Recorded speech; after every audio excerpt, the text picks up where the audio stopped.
What is education? And what is learning? Education is not just information. There is a wrong notion of education. Education is often confused with the levels of information you have.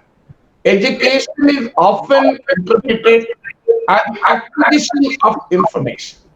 Information acquisition, especially in the knowledge economy, is no longer education.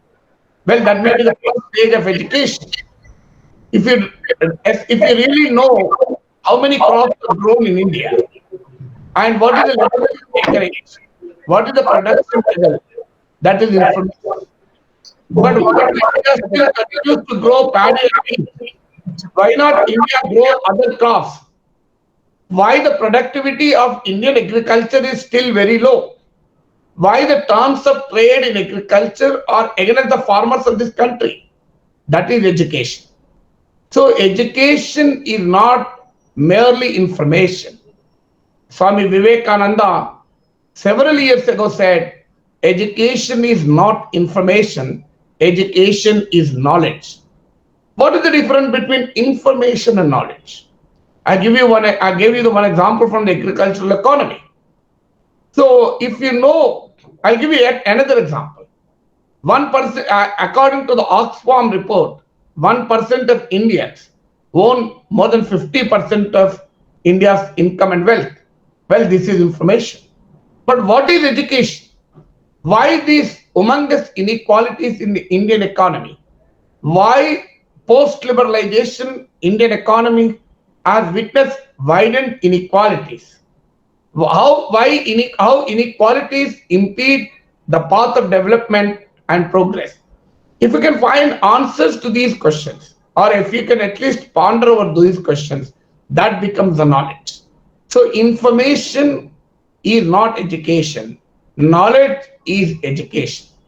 For a simple child, you can tell your nephew or niece or a sister or brother, what is education? If somebody asks you 2 into 3, if you say 6, it is information. Why can't it be 5 or why can't it be 7 is knowledge. So first of all, education is not just information. Unfortunately, our syllabi specific, examination oriented, classroom confined education system has degenerated education to a level of information acquisition. That too, information from the textbooks alone. This has to be changed. So education is not just the confines of the information world, it goes beyond, transcends beyond the world of information and gets into the world of knowledge. So how do we acquire knowledge? This is the next question which we have to put before us ourselves. So knowledge can be acquired if you can know the art and science of learning. So learning is not acquisition of information. Learning is something beyond acquisition of information. So what is the art and science of learning? So I come to the exact topic of today's my lecture. So learning takes place, knowledge acquisition takes place through learning. And what is the science of learning? Learning, as Madam has rightly pointed out, learning is a lifetime activity. Learning doesn't end and doesn't begin with your education, doesn't end with the education. Look at the kid, look at a small girl or a boy in your own house.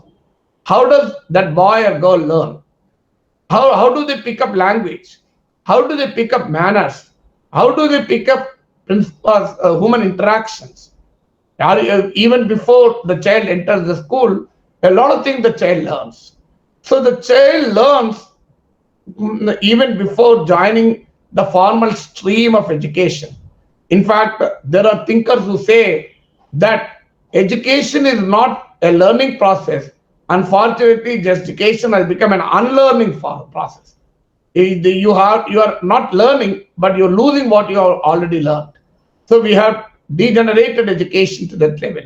So the learning process is a lifetime activity. Many people stop reading the moment they're employed.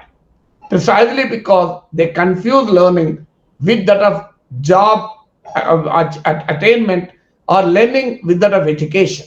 Learning goes beyond education. And learning is an activity of not just educated.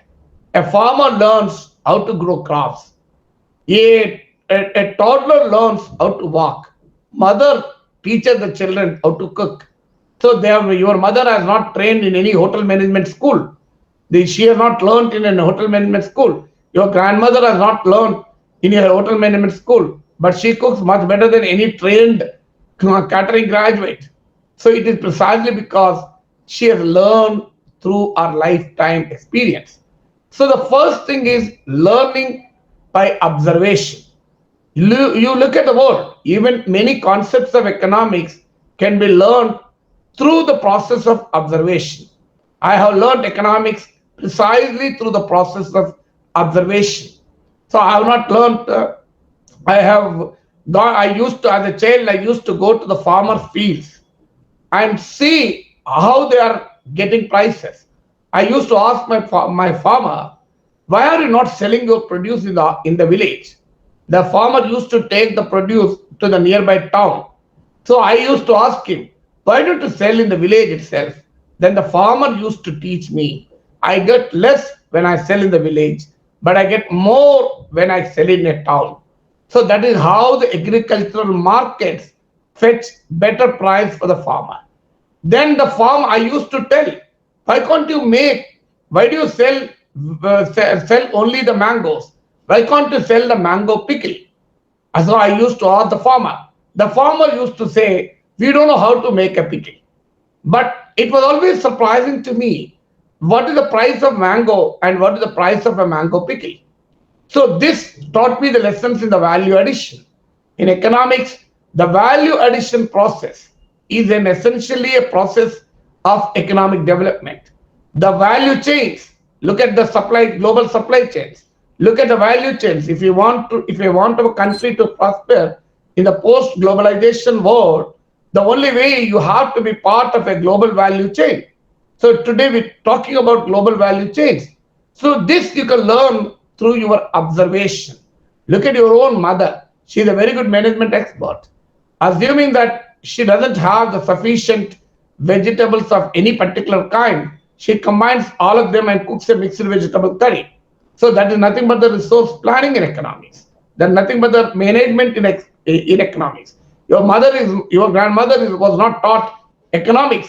She might have been not taught management kind science, but she manages the resources in the family kitchen. She manages the economic resources in the family kitchen much better than any graduate from a business school. So this indicates that learning is a process of observation. If you closely observe the world around you, you will understand the basic principles of economics. I used to, if you look at your own house, observe your own house. As your parental income expands, your consumption increases. Well, if your parent is not economically strong, your levels of consumption will be less. As your parental income increases, you consume more goods and services. It teaches the basic principle of economics. Put money into the hands of the people, and once there is an income in the hands of the people, it creates the demand in the economy. Demand leads to production. Production leads to again employment, and this is a virtuous cycle of economic growth, which the economic survey talks about.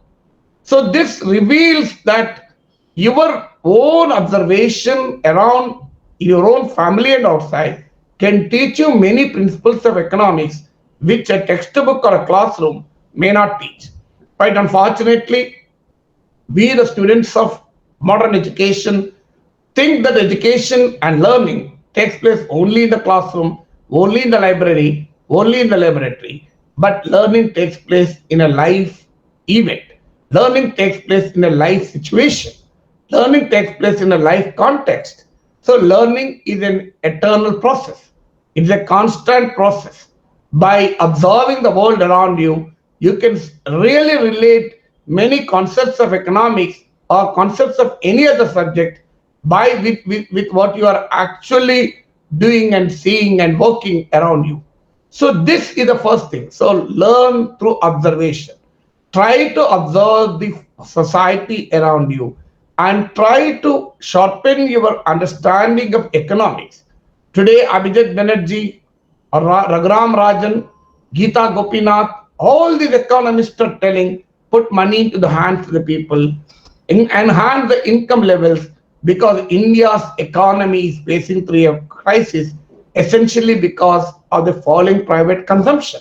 Today, private consumption accounts for 50-55% of India's GDP, where the government expenditure accounts for only 13% of GDP.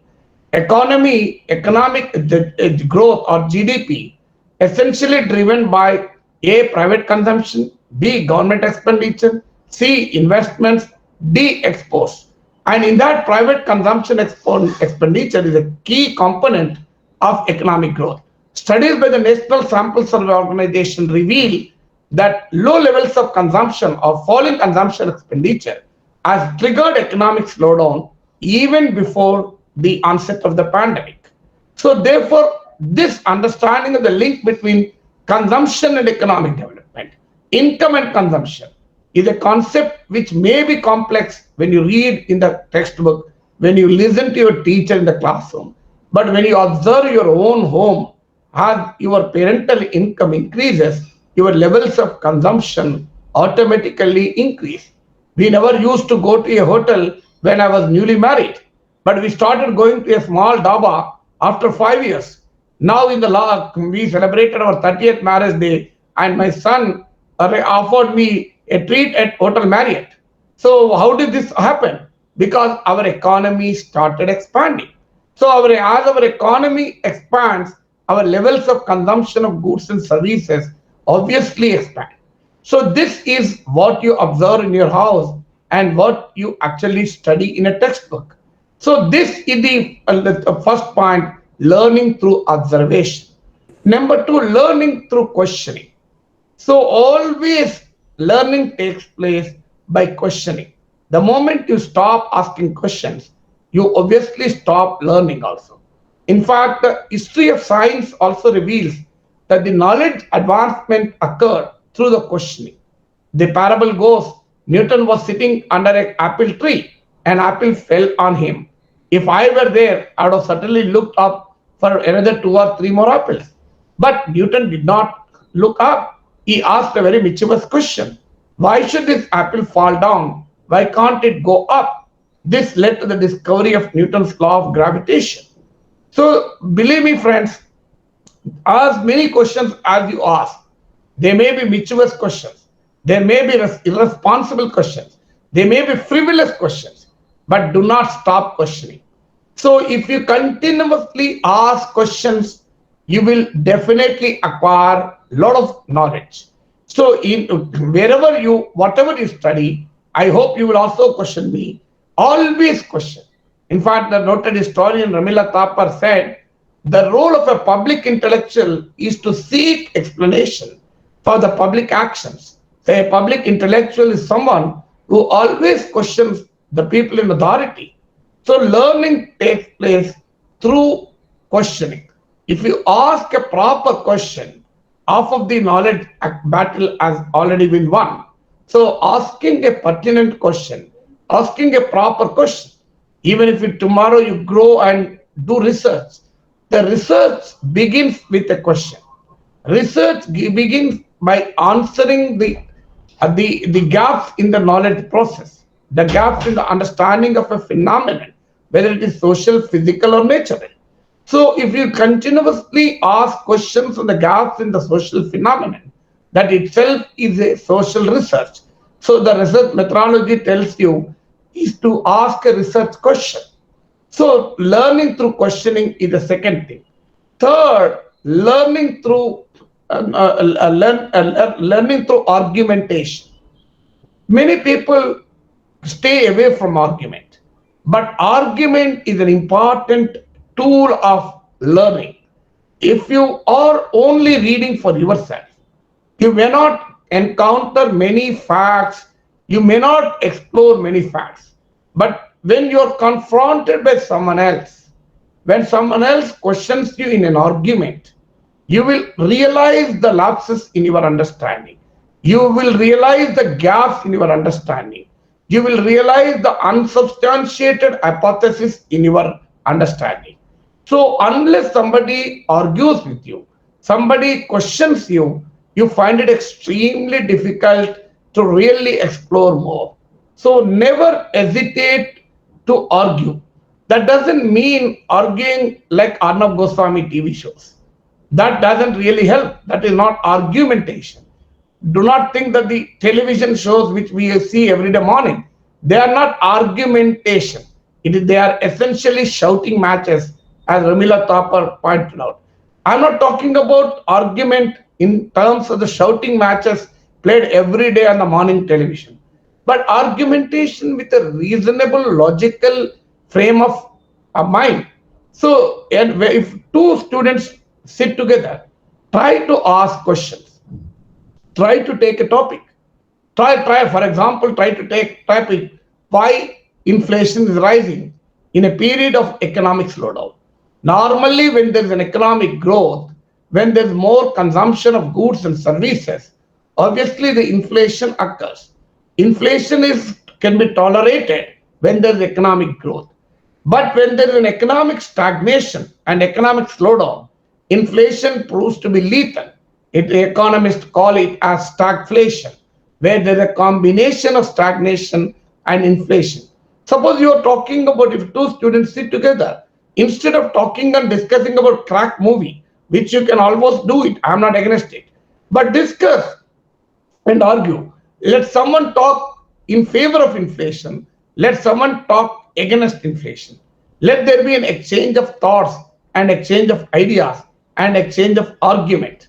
So learning through argumentation is an effective technique, and Indian philosophical tradition stand testimony to this great process of knowledge acquisition. If you read Amartya Sen's book, The Argumentative Indian, he explains how varying philosophical traditions in India argued with each other. India has several philosophical traditions: Dvaita, Advaita, Vishishtadvaita, Sankhya, Yoga, Mimamsa, Bauddha, Jain, Buddhist, Jain, and about Charvaka. So there are several other forms of philosophical tradition on Indian soil, and these philosophical traditions converse with each other, confronted with each other, argued with each other to create a body of philosophy which is unique and which we are proud of as an Indian. So this shows that argumentation is an essential instrument of knowledge acquisition. This is the third thing. Fourth thing is go beyond what you see and what you read. So you have to analyze and have this appetite. Learning is a pleasure. In fact, I'll give you an anecdote from the life of Socrates. Socrates was given a death sentence. At the time, death sentence was implemented by forcing someone to drink poison. So the time has come for the Socrates to be administered poison. So in another 2 hours, Socrates asked to drink poison and died. And at the time, the jail officers came to Socrates. Socrates was watching a beggar playing a very interesting instrument. From his window, he was watching that beggar playing an instrument. So the jail officials came and asked Socrates. There is a practice in the world to ask the last wish of the person who is to be hanged, who is to be killed. So the jail officials asked Socrates, "What is your last wish?" Then Socrates said, "Can you bring that beggar to me?" Well, the jailers were simply surprised and brought the beggar in front of Socrates. Socrates told the beggar, "I'm really amazed by your singing and playing that instrument. Can you teach me? I want to learn to play that instrument." Then the beggar taught him for 1 hour. Socrates learnt it, and he learnt it and played that instrument, and the beggar left. The jailer was curious. The jailer asked Socrates, "What is the advantage you have You are going to live for only another 1 hour. What will you do by learning this instrument now? Then the Socrates said, the meaning of life is learning. So there is no life without learning. So even a hour before he was subjected to death sentence, Socrates had the pleasure and appetite to learn. Then what about you and me? So when Socrates knows that he is no longer going to live after 1 hour, and whatever he has learned will not be put to use also. But Socrates had the appetite and had the pleasure to learn. So learning is a pleasure. Learning, you should have a thirst for knowledge. You should have that hunger for knowledge. So when you have the thirst for knowledge and hunger for knowledge and an appetite for knowledge, you will learn. And that you will have to look beyond what you see. Quite often, you read everybody, students, especially for the benefit of students, you read the headlines in newspaper. But how many times you thought beyond the headlines? Yesterday's newspaper, you might have read, stock market touches 50,000 mark. Just introspect. How many of you have thought why this stock market touched 50,000 points? So once you have that kind of an attitude or an aptitude to look beyond the headlines, look beyond what you read, look beyond what you see, obviously you will gain enormous knowledge. I also, like you, read the news. Stock market touches the record 50,000 points. I was very, very curious. Why did it touch 50,000 points? Before why, I had a question, how did it touch? Then I have realized that in March 2020, the Sensex was at 25,000 odd. So it now touches around 50,000. There was a 92% rise in the Sensex. So this is how did it touch? Then my curiosity increased. Why did it touch? Why did the Sensex grow so rapidly in the last 9 months? Despite the pandemic, economy is growing at a rate of minus 24% in the first quarter of this financial year. And the economy is expected to be in the negative growth trajectory of minus 7.5% in this fiscal too. Still, why the stock markets grew by 92%? Why there is no link between the real economy and the stock markets? So as I became curious, I started reading, I started studying, I started doing research, I started exploring, and thus my knowledge of stock markets expanded. And I realized at least 4 or 5 factors have contributed to this rapid rise in the stock markets. One, the global liquidity. Then comes the question, what do you mean by liquidity? So always never satisfy unless you have an understanding of particular thing. So what do you mean by liquidity? Liquidity means in economics cash in hand. There's a flow of money in the global market. Then comes the question, why is there a flow of money in the global markets? Then it is essentially because the United States and the European economies have been implementing the policy called quantitative easing. Then comes the question, what is quantitative easing? Quantitative easing essentially means the central banks print currency and pump it into the economy in a bid to give a stimulus to the economy when the natural stimulus due to consumption doesn't exist. So there is cheap money, cheap liquidity in the global economy, and the cheap liquid money is coming into the emerging markets, including India. Then comes the second question: why is Indian stock markets growing when Indian economy is not growing? It is essentially because of the foreign investment flows. Foreign investment flows, how much are coming? $4 billion every month, especially since May. From November, it has further increased. So why FPI flows are coming? Because there are low interest in the advanced economies. When there is low interest there, obviously these foreign portfolio investment always always depend on economies where there is a better rate of return. So this is how I started understanding the phenomenon of Sensex touching 50,000 mark. So this is an example of how do you gain knowledge? How do you acquire knowledge? How do you learn a subject?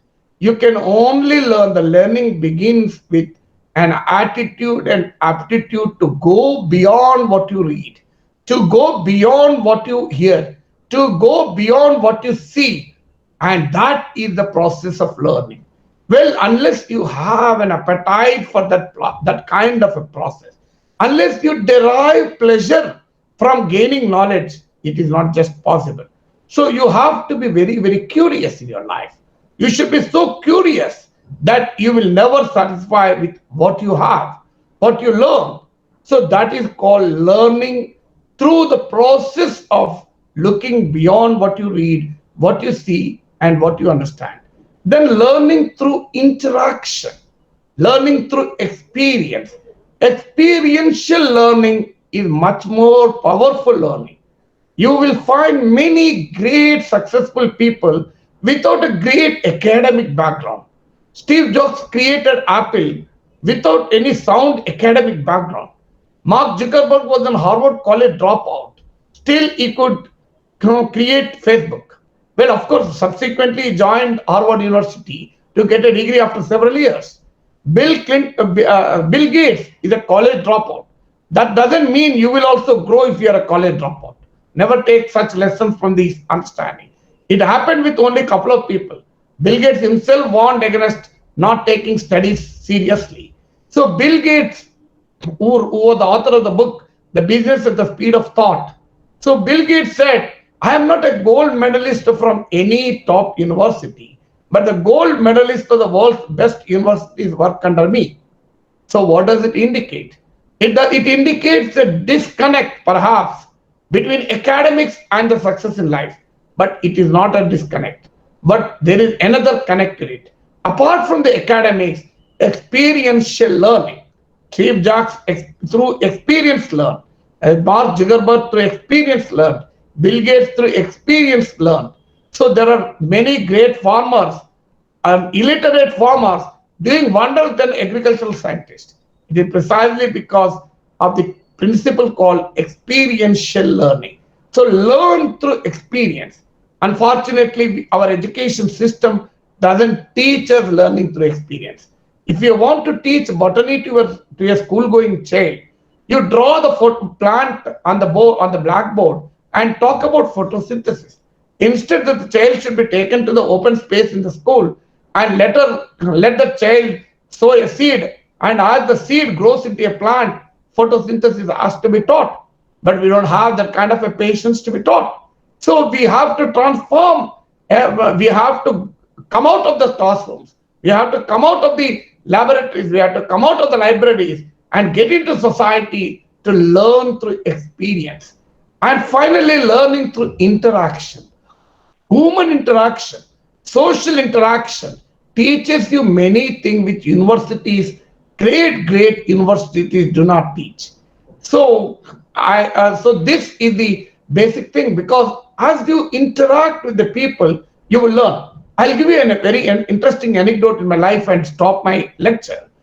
I was a student staying in the university hostel when N.T. Ramarao, the then Chief Minister of United Andhra Pradesh, was removed unceremoniously and unconstitutionally by the then governor called Ramlal.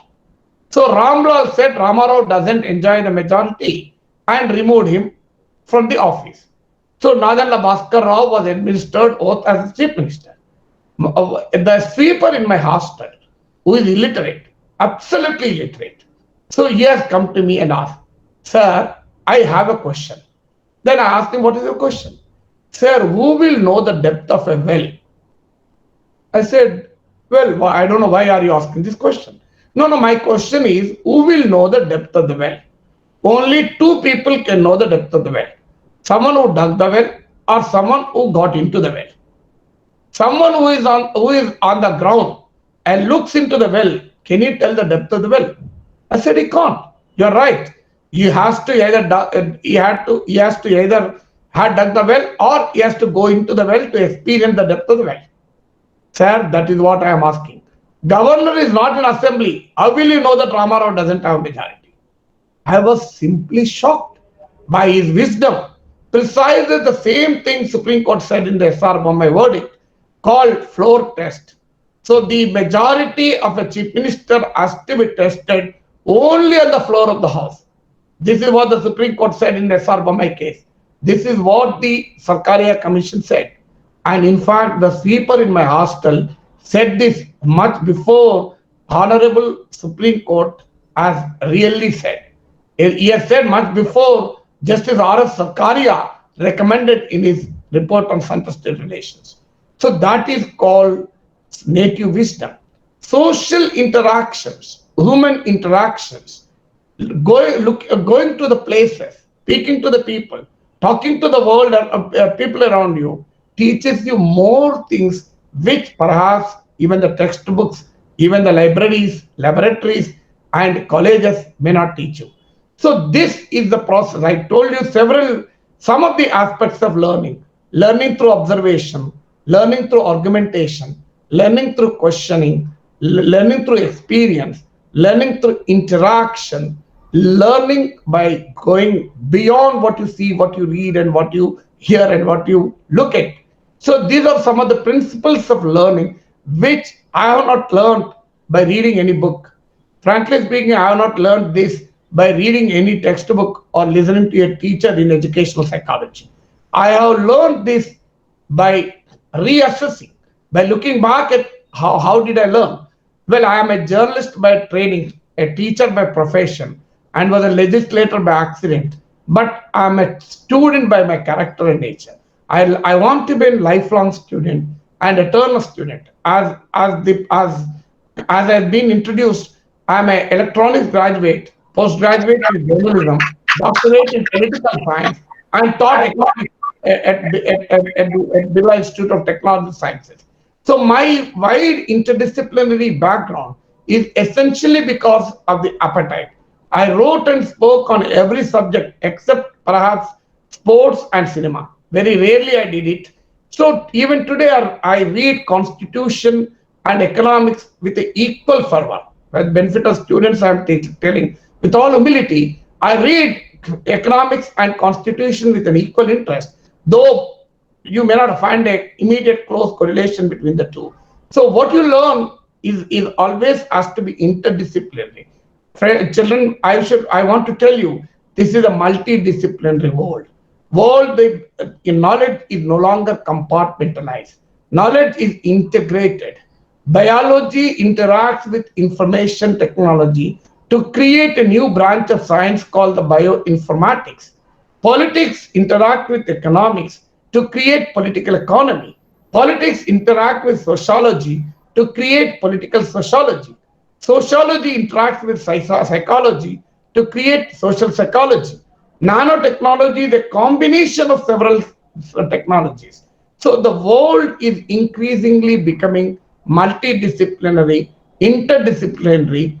Go beyond the frontiers of your own disciplines and have the appetite for learning. You will definitely be a successful human being.